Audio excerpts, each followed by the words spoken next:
अस्सलाम वालेकुम ब्रदर। बात ये है, देखें जो अकाउंट्स इन्होंने शेयर किए हैं, इन्होंने आईएसएम मार्ट का नाम चेंज कर दिया है और अरोरा स्टेट एंड बिल्डर कर दिया। ठीक है, आज से पहले कुछ साल पहले इनकी कंपनी का नाम भी चेंज हुआ था। ठीक है, पहले शौकतुल्लाह ग्रुप ऑफ कंपनीज था, अब ISM mart group of companies हो गया।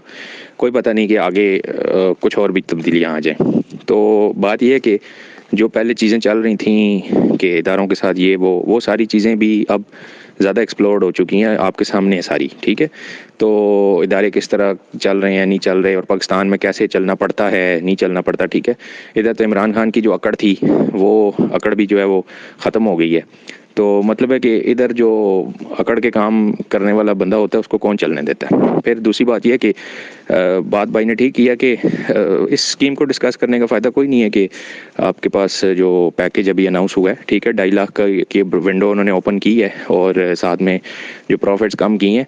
अब प्रॉफिट्स कम करना भी जो है ना, वो ऐसे समझें कि वो आप सब के हक में बेहतर है, वो हमारे हक में भी बेहतर है, वो आईएसएम मार्ट के हक में भी बेहतर है। ठीक है, अगर आप इसको लॉन्ग लाइफ लेके चलना चाहते हैं ना एक चीज़ को, तो प्रॉफिट रेशो डाउन होना सबके हक में बेहतर है। इस चीज़ को ज़रा समझें कि जब आईएसएम मार्ट भी कम प्रॉफिट्स पे चल रही थी तो नीवी नीवी होके चल ही रही थी। ठीक है, तो जैसे ही जो वो बम फटा है ना 16% का, तो फिर बहुत सारे लोगों के कान खड़े हो जाते हैं। ठीक है, आपके बैंकों वालों के कान खड़े हो जाते हैं। बैंक का तबका देखिए ना, बैंक इतना प्रॉफिट नहीं दे रहा, कोई आपको रियल एस्टेट वाला इतना प्रॉफिट नहीं दे रहा, लेकिन जब एक मार्केट में बंदा बैठ के आपको ये प्रॉफिट दे रहा है, तो क्या होता है, बाकी लोगों का बिजनेस इफेक्ट हो जाता है, तो बाकी मामलात ख़राब हो जाते हैं। फिर इसलिए जो दूसरे बड़े कारोबारी लोग हैं, वो फिर इदारों को अप्रोच भी करते हैं कि यार ये मार्केट ख़राब कर रहा है। तो ये बहुत सारी चीज़ें होती हैं। तो अगर परसेंटेज रेशो कम हुई है, तो जो मेरा ख्याल है कि परसेंटेज रेशो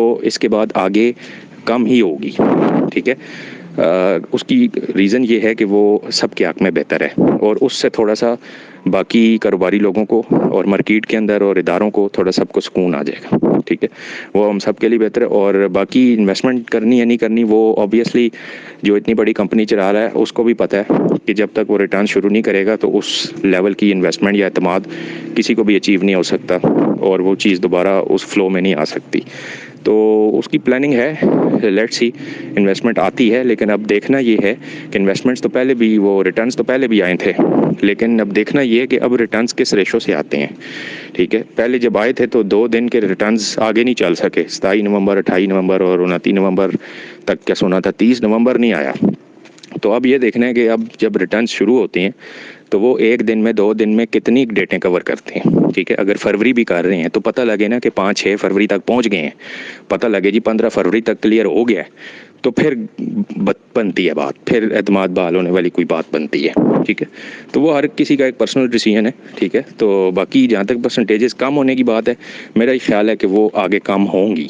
अगर उसके इंतज़ार में कोई बैठा रहता है कि वो दोबारा 16 पे आएगा तो मैं तब इन्वेस्ट करूँगा, तो वो मेरा पर्सनल जो ओपिनियन है वो ये है कि वो मुश्किल है, दोबारा 16 पे शायद ना